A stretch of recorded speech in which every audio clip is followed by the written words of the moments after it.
Hello everyone, this is Arun Kumar. Welcome to study UP board पर। तो कैसे आप सभी आई हो, बढ़िया होंगे।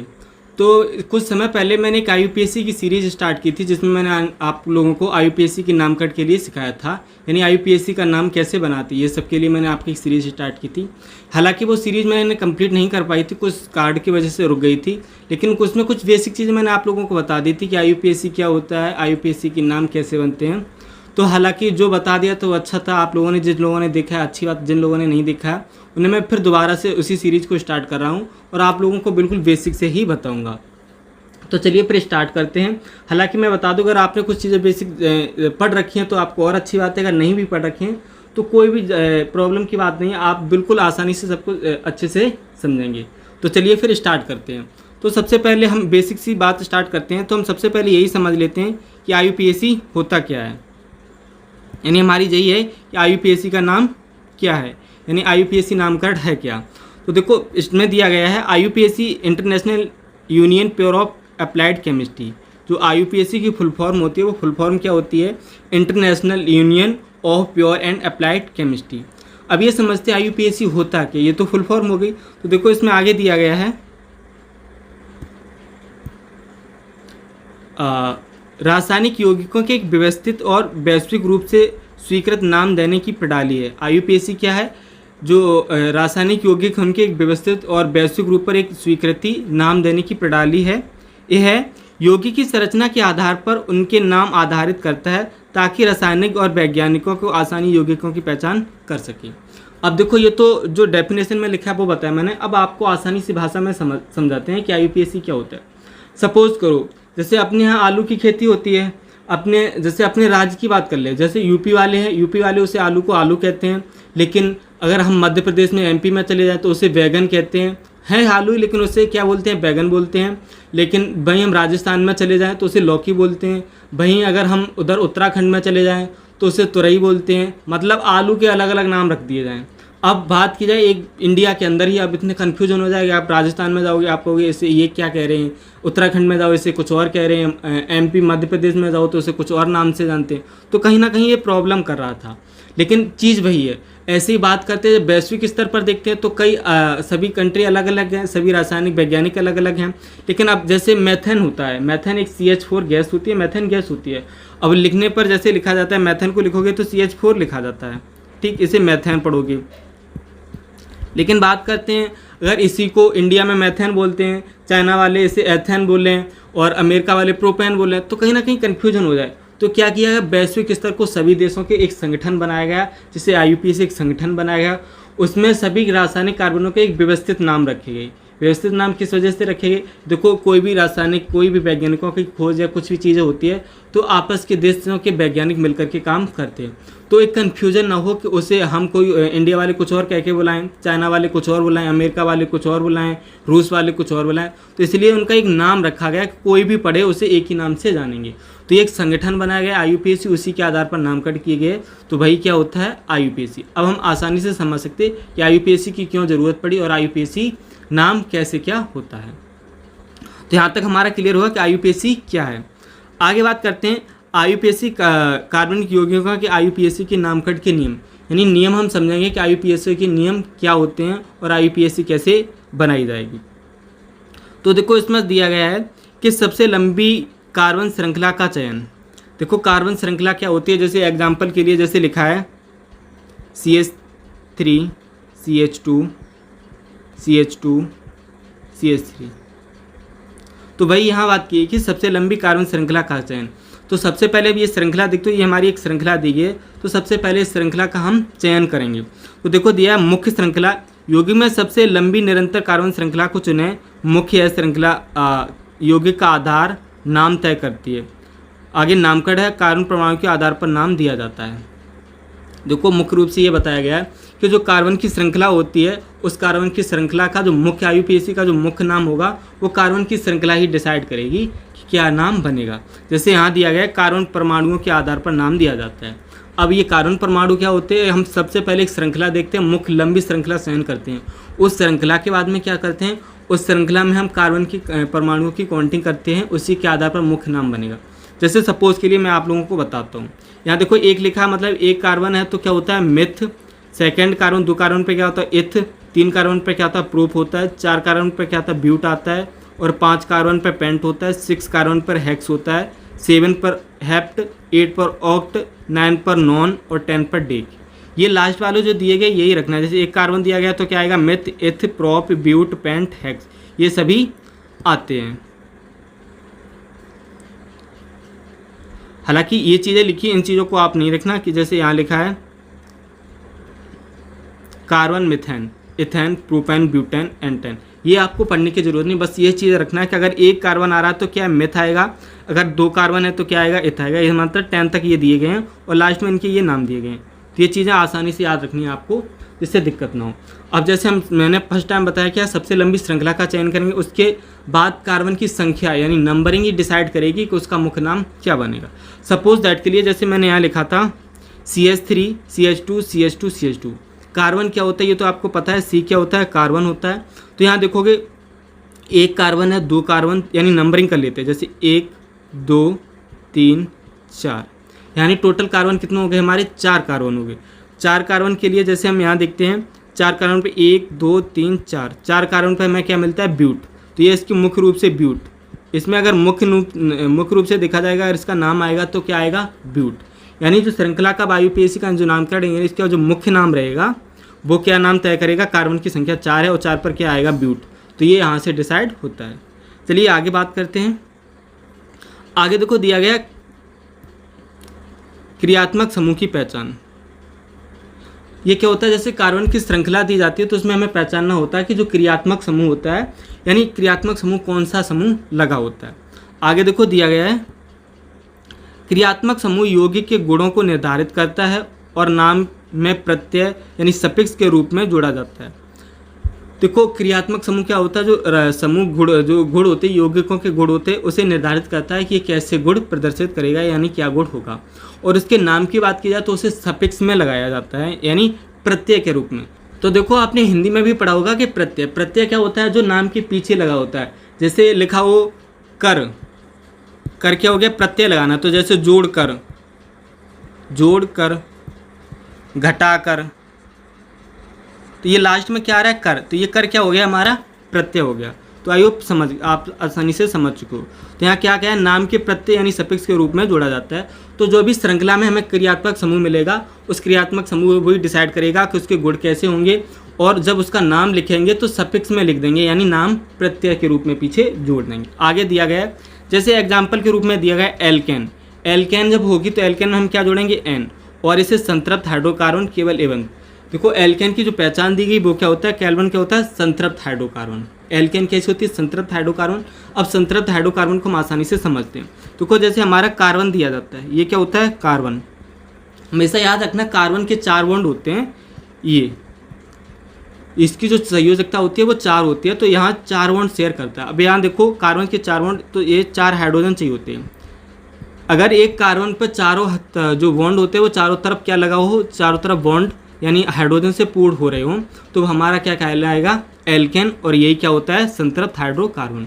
और सबसे बड़ी पहचान क्या होती है एल्केन की, कि यहाँ हमेशा देखना एकल बंध लगा होता है। एकल बंध क्या होता है, ये जो सिंगल बॉन्ड होता है ये हमारा क्या होता है एकल बंध। तो जैसे कार्बन की श्रृंखला जैसे मैंने यहाँ लिखा था, यानी देखो इसे और इसे जोड़ने के लिए बीच में एक सिंगल बॉन्ड लगा है, यहाँ भी एक सिंगल बॉन्ड लगा है, यहाँ भी एक सिंगल बॉन्ड लगा है।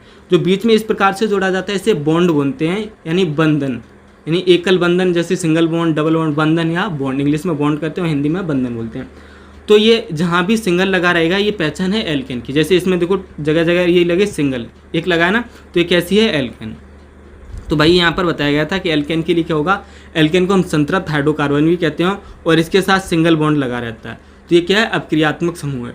और इसका जब नाम बनाएंगे तो जैसे कार्बन के समूह है, जैसे यहाँ था ये कितने थे 4 कार्बन, 4 कार्बन में क्या आएगा हमारे यहाँ देखो ब्यूट आएगा। और पहचान क्या है एल्केन की, जब एल्केन बन गए तो लास्ट में हम क्या जोड़ेंगे एन। जैसे एथ मेथ प्रो ब्यूट, 4 कार्बन पर क्या आया ब्यूट, तो ब्यूट में हम क्या जोड़ेंगे एन, ये दिया गया क्या लगाना है एन। जब एन जोड़ोगे तो क्या हो जाएगा ब्यूटेन, तो इसका नाम क्या बन जाएगा ब्यूटेन। आई होप आपको समझ में आया होगा। नेक्स्ट क्रियात्मक समूह देखते हैं एल्कीन। एल्कीन क्या डबल बॉन्ड आता है और यहाँ क्या जोड़ते हैं इन जोड़ते हैं। ऐसे ही एल्काइन में देखोगे तो आयन आता है और ट्रिपल बॉन्ड लगता है। ऐसे ही एल्कोहल में लास्ट में क्या आएगा OH आएगा और ऑल मतलब नाम में ऑल लगाओगे और समूह OH आएगा। ऐसे ही एल्डिहाइड में अल लगेगा और CHO समूह होगा। कीटोन में देखोगे तो C डबल बॉन्ड O आएगा और ऑन जोड़ोगे। ऐसे ही कार्बोक्सिलिक एसिड में देखोगे तो OH एसिड आता है और समूह क्या आता है C double OH। I hope आपको समझ में आया होगा।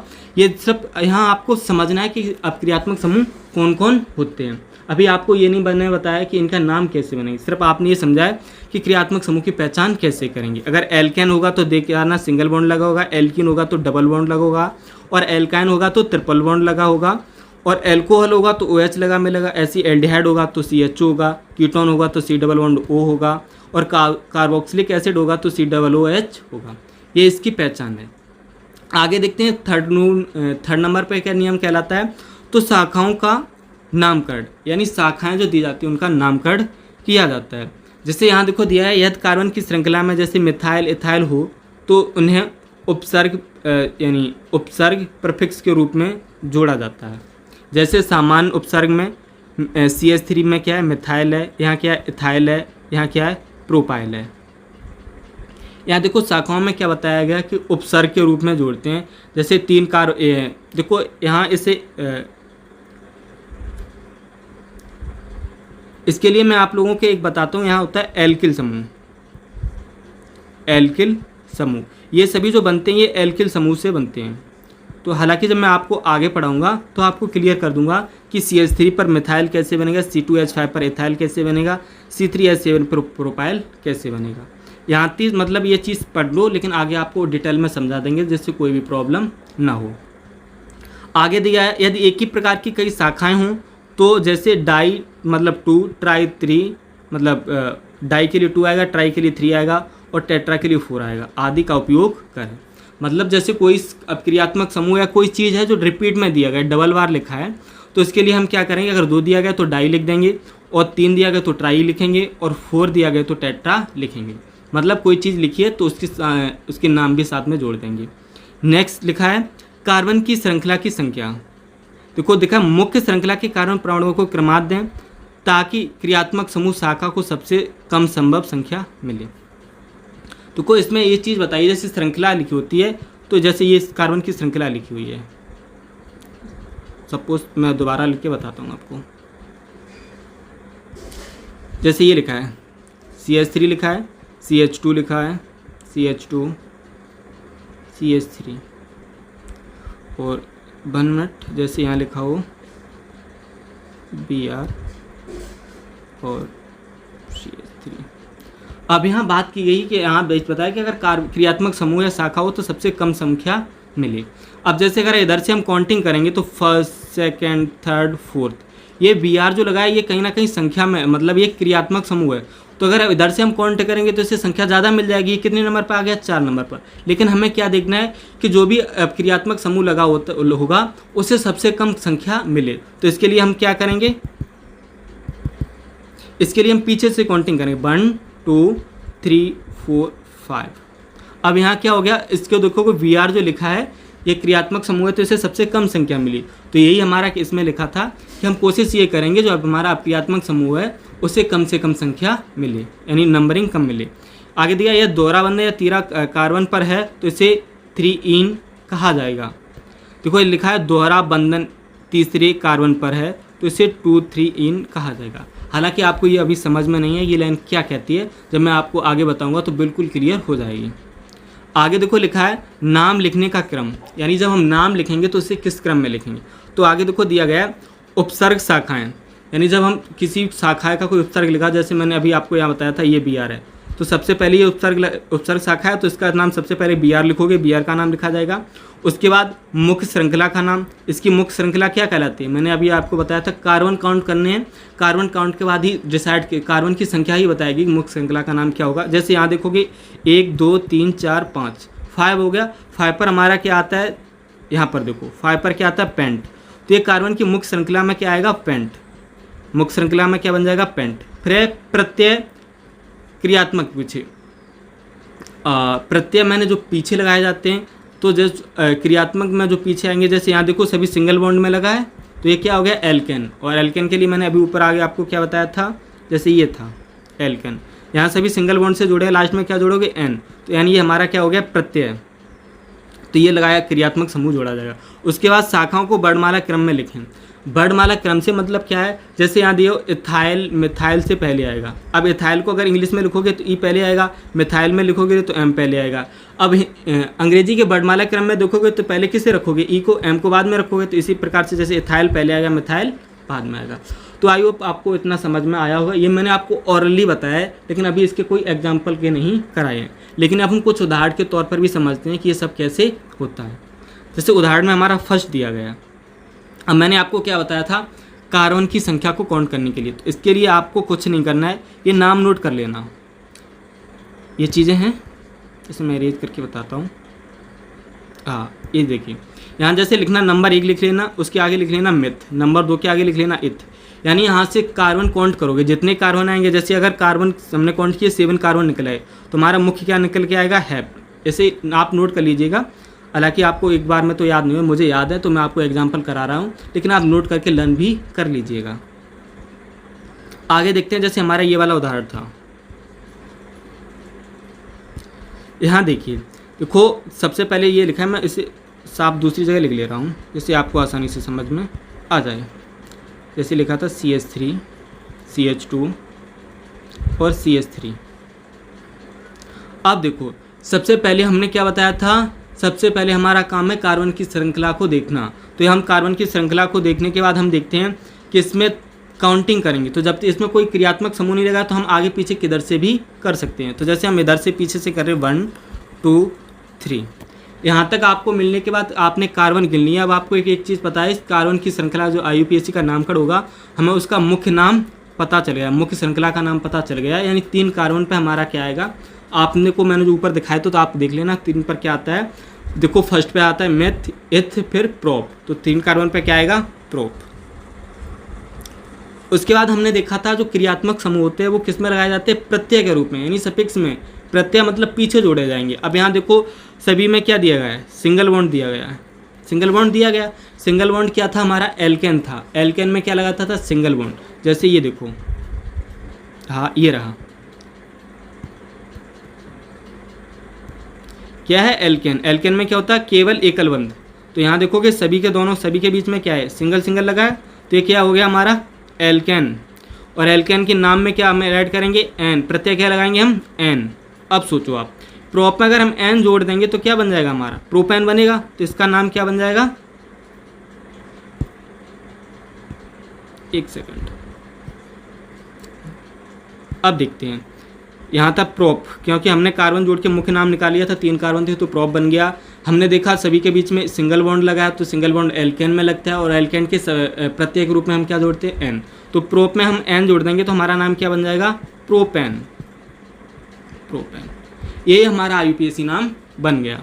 आई होप आपको समझ में आया कि सबसे पहले हम क्या करेंगे, कार्बन की काउंटिंग करेंगे। कार्बन को हमने काउंट कर लिया था, उसके बाद देखा इसमें कोई अपक्रियात्मक समूह है, कोई नहीं है इसमें। तो फिर हम देखते हैं क्या चीज़ है इसमें। सिर्फ हमें एक चीज़ मिलेगी थी, एल्केन दी गई थी। और एल्केन की पहचान क्या है, किस वजह से हमने पहचान कर पाया एल्केन है, क्योंकि इनमें सभी के बीच में क्या था, सिंगल बॉन्ड लगा हुआ था। जैसे यहाँ देख सकते हो, ये सिंगल बॉन्ड लगा है, ये सिंगल बॉन्ड लगा है। तो इससे पहचान हमारी क्या हो गई, ये एल्केन है। एल्केन को हमें पता था, एल्केन में जब नाम बनाएंगे तो पीछे हमें क्या प्रत्यय के रूप में जोड़ना था, एन। हमने कार्बन का नाम देखा 1 2 3, 3 पर क्या निकल के आया है हमारा, प्रोप। फिर हमने देखा ये समूह के कौन सा लगा, ये एल्केन है। एल्केन में नाम में पीछे हम क्या जोड़ेंगे, एन। तो हमारा पूरा जोड़ के बाद जो निकला वो निकला प्रोपेन। आई होप आपको बिल्कुल क्लियर हो गया है कि कैसे क्या होगा। और देखो सेम चीज़ वही लिखे, सबसे लंबी श्रृंखला। हमने क्या किया, सबसे पहले लंबी श्रृंखला देख ली, ये सीधी है श्रृंखला। मैं कुछ चीज़ें इरेज करता हूँ जिससे क्लियर हो जाए।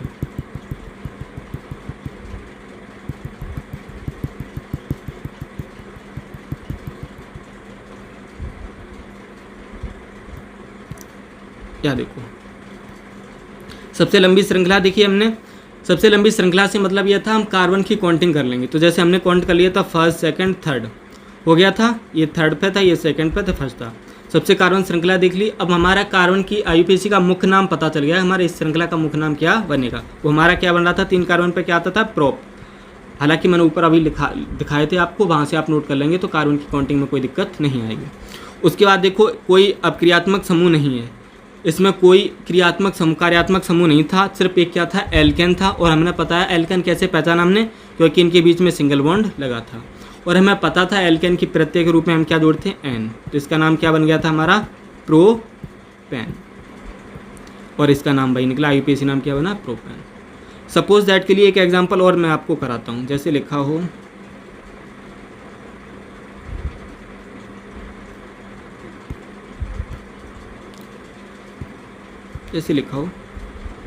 CH3 CH2 CH2 CH3। अब आ जाओ, ये श्रृंखला लिखी हुई है। अब इस श्रृंखला में सबसे पहले हमें क्या करना है, मैंने आपको बताया सीधी लंबी श्रृंखला देखेंगे, सबसे लंबी श्रृंखला देख ली, ये सबसे लंबी है। फिर हमें क्या करना है, कोई अपक्रियात्मक समूह है, कोई भी नहीं है, तो अब हम काउंटिंग किधर से भी करेंगे, तो हम पीछे से कर रहे हैं, फर्स्ट, सेकंड, थर्ड, फोर्थ कर लिया हमने। अब हमें ये देखना है कि फोर्थ पर कौन से कार्बन आता है, फोर्थ कार्बन पर नाम क्या आता है, तो हमें पता है फर्स्ट पे मिथ, इथ, प्रोप, ब्यूट, फोर्थ पर क्या आता है हमारा, ब्यूट, ब्यूट लिख लिया, ठीक। दूसरा काम क्या है, हमें क्या पहचानना है, कार्यात्मक समूह। यहाँ देखो कोई कार्यात्मक ऊपर समूह नहीं लगा है, सिंपल है, लेकिन यहाँ क्या दिया गया है, एल्केन दिया गया है। एल्केन मतलब सिंगल बॉन्ड सभी में लगा है, पहचान मिल गई एल्केन। एल्केन में हम क्या जोड़ेंगे, एन, एन जोड़ देंगे। अब इसका टोटल नाम निकाल के आओगे तो क्या बन जाएगा, ब्यूटेन। अब आसानी से आपने समझा होगा। चलिए फिर आगे देखते हैं। दूसरा उदाहरण हमारा दिया गया है ये वाला, इसे हम दोबारा फिर लिख लेते हैं अलग जगह, CH3 CH11 CH3, ये देखो लिखा है। अब सबसे पहले हम इसमें क्या करेंगे, किसकी काउंटिंग करेंगे। काउंटिंग करने के लिए हमेशा याद रखना, मैंने बोला था जिससे कार्यात्मक समूह हो उधर से ही कार्यात्मक समूह को हमेशा कम नंबर देने हैं। तो अगर हम कार्यात्मक समूह, यहाँ देखो डबल बॉन्ड वाला मिल गया, ये देखो कार्यात्मक समूह क्या है, डबल बॉन्ड वाला है, और डबल बॉन्ड क्या आता है, एल्कीन होता है।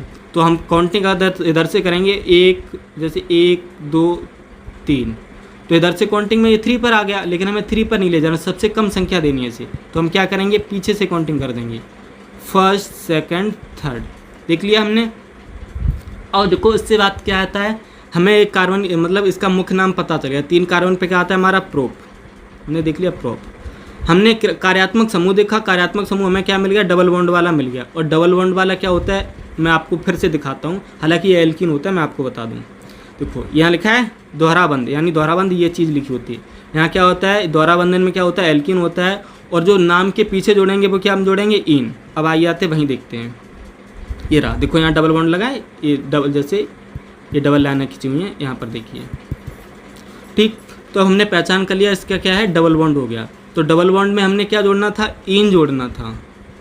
लेकिन एक चीज़ है, मैंने उसमें एक चीज़ बताई थी, नंबरिंग के साथ जोड़ना है। ये किस नंबर पर लगा है, तो यहाँ देखोगे ये डबल बॉन्ड किस पे लगा है, फर्स्ट वाले कार्बन के साथ अटैच है, तो ये क्या हो जाएगा, 1 इन। अब इसका नाम रखोगे तो क्या बनेगा, प्रोप 1 इन। आई होप आपको क्लियर हुआ कि कैसे क्या होता है। हमें अपक्रियात्मक समूह भी पहचानना होता है। हालांकि अगर ये यहाँ पर लगा होता तो हम 2 पर लिख देते, क्या होता है, प्रोप 2 इन। आई होप आपको क्लियर हुआ। नेक्स्ट देखते हैं एग्जाम्पल, हम अपना थर्ड एग्जाम्पल। तो नेक्स्ट हम अपने एग्जाम्पल नंबर 3 को देखते हैं और समझते हैं किसका नाम कैसे क्या बना है। तो चलिए देखते हैं। देखो थर्ड एग्जाम्पल हमारा दिया गया, CH3 CH CH3 CH। देखो एक बंद श्रृंखला में लिखा हुआ है, इसे मैं खुली श्रृंखला में लिख रहा हूँ जिससे आपको समझने में आसानी हो जाए। देखो लिखा है ये CH3, फिर single bond CH2, sorry single CH3 दिया, ऊपर लगा है CH3। इसे आप ऊपर या नीचे कहीं भी लगा सकते हो, उससे कोई फ़र्क नहीं पड़ता है। आगे CH3, ये इस प्रकार से कुछ लिखा हुआ है। अब देखो इसका हम क्या करेंगे, इसका नाम बनाएंगे। तो नाम बनाने के लिए सबसे पहले हमें क्या करना होता है, मैंने आपको बताया सबसे लंबी श्रृंखला देखनी होती है। तो सबसे लंबी श्रृंखला के लिए हम देखते हैं, ये सबसे लंबी श्रृंखला हमें पड़ रही है, अगर इधर से आएंगे तो ये छोटी पड़ रही है, तो हम सबसे पहले इस लंबी श्रृंखला यानी इस वाली श्रृंखला को देखते हैं। तो इसमें हमने फिर दूसरा नियम हमारा क्या कहलाता है कि हमें ये देखना है जो क्रियात्मक समूह लगा है वो पास में किधर से पड़ रहा है, क्योंकि क्रियात्मक समूह को हमें ज़्यादा नंबर नहीं देने होते हैं। तो देखना ये मिडल में पड़ रहा है, तो हम किधर से भी काउंटिंग करें हमें बात वही पड़ेगी। तो हम पीछे से करते हैं, फर्स्ट, सेकंड, थर्ड। और हमें पता है 3 कार्बन आने पर 3 कार्बन को हम क्या बोलते हैं, प्रोप। तो क्या ये लिखा जाएगा, प्रोप। उसके बाद अब क्रियात्मक समूह देखते हैं क्या है। तो यहाँ पर क्रियात्मक समूह CH3 दिया गया है, और ये देखेंगे किस नंबर पर दिया गया, 2 पर दिया गया है। हालांकि यहाँ CH3 को हम क्या पढ़ते हैं, मिथाइल पढ़ते हैं, मिथाइल। अब आपको ये नहीं पता है कि मिथाइल ये बना कैसे CH3, तो आगे हम आपको पढ़ाएंगे एल्किल समूह। जब एल्किल समूह पढ़ाएंगे तो वहाँ आपको क्लियर कर देंगे कि मेथाइल, इथाइल, प्रोपाइल कैसे क्या बनते हैं और कैसे होते हैं। तो आपके हमने पहचान लिया क्रियात्मक समूह हमारा क्या दिया, मिथाइल दिया गया। उसके बाद दूसरा क्या दिया गया है, इसमें देखेंगे तो और दूसरा क्या है, यहाँ देखो सभी के बीच क्या लगा है, सिंगल बॉन्ड लगा है। तो सिंगल बॉन्ड में हमारा क्या होता है, एन लगाया जाता है, क्योंकि ये क्या होती है, एल्केन। अब देखो मिथाइल कितने नंबर पर दिया गया, 2 पर दिया गया। मैंने अभी ऊपर बताया कि मिथाइल, इथाइल, प्रोपाइल होते हैं, ये सब किसके रूप में लिखाए जाते हैं, ये अनुरूप हैं, अनुलग्न यानी अनुलग्न में लगाए जाते हैं। अनुलग्न क्या होता है, जो आगे लगाया जाता है। तो अनुलग्न में क्या आएगा, तो क्या लिखा है, 2 पर लिखा है मिथाइल, तो क्या हो जाएगा 2 मिथाइल।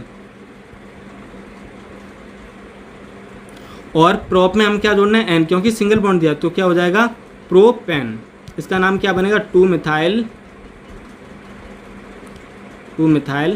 प्रोपेन। आई होप आपको समझ में आया कि कैसे क्या होता है। हम अपना लास्ट एग्जांपल देखते हैं, 4th एग्जांपल जो दिया गया हमारा, उसमें क्या क्या दिया गया है। को 4 एग्जांपल दिया गया है, CH3 CH2OH। यहाँ देखोगे लिखा है CH3 CH2OH। अब सबसे पहले हमें क्या करना है, लंबी श्रृंखला देखनी है। कार्बन की लंबी श्रृंखला यही है, इससे तो लंबी हो नहीं सकती। अब ये देखो, अब क्रियात्मक समूह OH लगा है, तो हमें काउंटिंग इस प्रकार से करनी कि अब क्रियात्मक समूह पास में पड़े। अगर इधर से हम काउंटिंग करके ले जाएंगे फर्स्ट सेकंड, तो ये दूसरे पे आ जाएगा, लेकिन हमें ऐसे काउंटिंग नहीं करनी, क्योंकि अब क्रियात्मक समूह को सबसे कम नंबर देने। देखो मैं चीज़ें रिपीट बार बार इसलिए कर रहा हूँ कि आपको आसानी से समझ में आ जाए। तो हम पीछे से काउंटिंग करके ला रहे हैं 1 2 कार्बन पे हमारा क्या था, फर्स्ट पे लिखा था मिथ, सेकंड पे क्या था, इथ। तो हम क्या लिखेंगे, इथ। उसके बाद OH क्या होता है हमारा, एल्कोहल होता है, जैसे मैंने ऊपर आपको बताया था, यहाँ देखो ये लिखा था। OH क्या होता है, एल्कोहल आता है। इसका जब नाम बनाएंगे तो नाम में क्या जोड़ देंगे हम, ऑल। अब आ जाओ इधर देखते हैं, ये कितने पर लगा है, फर्स्ट पे लगा है, तो फर्स्ट पे ही लगाया, तो हम क्या करेंगे इथ में, और इसके देखो सिंगल बॉन्ड से जुड़ा है, तो सिंगल बॉन्ड में हम क्या जोड़ते हैं, एन। तो क्या हो जाएगा, इथे OH में क्या जोड़ना है हमें, ऑल। तो अब देखो फर्स्ट पे ही लिखा है, तो जैसे फर्स्ट की हम कभी भी काउंटिंग नहीं करते, चाहो तो आप लिख सकते हो ना, फर्स्ट में कभी लिखा नहीं जाता। जैसे लिखा हो 2 की पावर 2, तो इसे 2 का स्क्वायर बोलते हैं, 2 की घात 3, 2 की घात 4 भी बोलते हैं, लेकिन कभी 2 की पावर 1 लिखा नहीं होता, बोला भी नहीं जाता, लिखा भी नहीं जाता।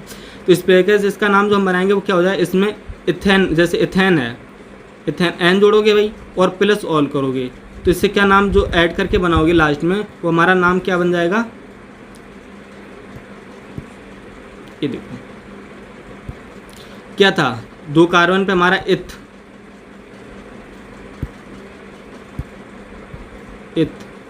Plus N plus all. अब अगर ऐड करके लिखोगे तो क्या बनेगा, इथेनॉल। क्योंकि अगर इसे करोगे तो ये क्या हो जाएगा, इथेन हो जाएगा, इथेन और प्लस ऑल, तो क्या हो जाएगा, इथेनॉल। आई होप आपको यहाँ तक क्लियर हुआ कि कैसे क्या होते हैं। सबसे फर्स्ट काम है कार्बन की लंबी श्रृंखला देखो, फिर उससे कार्बन गिनो। जब कार्बन काउंट कर लोगे तो इसका मुख्य नाम निकल के आएगा, जैसे 5 कार्बन आ गया तो पॉइंट आके निकल गया। फिर देखो क्या क्या समूह दिए गए, उन क्रियात्मक समूह को लगाओ, और याद रखना क्रियात्मक समूह हमेशा याद रखना जिधर से पास पड़े सबसे कम नंबरिंग देनी होती है। कुछ इसके महत्वपूर्ण पॉइंट दिए गए वो भी पढ़ लेते हैं, जैसे हमेशा संभव कब क्रियात्मक समूह को साक्ष्य दें। भाई चीज लिखिए कि जो कार्यात्मक समूह से कम नंबरिंग यानी नंबर दिए जाने चाहिए। एक से अधिक कार्यात्मक समूह होने पर प्राथमिकता के आधार पर नामकरण। अगर जैसे यहाँ पर OH लिखा है, यहाँ कहीं BR भी लग जाता या यहाँ CH3 भी लिख जाता, तो हम प्राथमिकता किसे देंगे, इसे कार्यात्मक समूह को एक से अधिक मिल जाएं तो नाम के आधार पर देंगे, क्योंकि जब वर्णमाला क्रम लगाओगे उससे नाम के आधार पर लिखे जाओगे, पहले जिसका सीरियल में आ जाएगा उसे लगा लोगे। नेक्स्ट है carboxylic acid, aldehyde, ketone, alcohol, alkyne. ये देखो इनके इन्होंने यहाँ बताया भी गया है सेम चीज़ भाई। अगर देखो अगर आप क्रम में लगाओगे तो पहले किसे लगाओ, कार्बोक्सिलिक एसिड को लगाओगे, अगर एल्डिहाइड, कीटोन, एल्कोहल, एल्कीन, अगर ये सब चीज़ें दी गई हैं तो इस क्रम में लगाओगे। लास्ट है नाम लिखते समय हाइफन यानी ये चिन्ह जो होता है हाइफन का या कॉमा का प्रयोग करें। जैसे एक से अधिक चीज़ें लगी उनका नाम लिखोगे तो एक साथ मिक्स करके नहीं लिख दो, कहीं कॉमा लगाओगे या फिर हाइफन भी लगाओगे। तो इसी के साथ हम आज की क्लास को यहीं पर एंड करते हैं। अब चीज़ें जो हमने ये क्रियात्मक समूह जो लिखे थे अभी ऊपर, ये देखो रहे,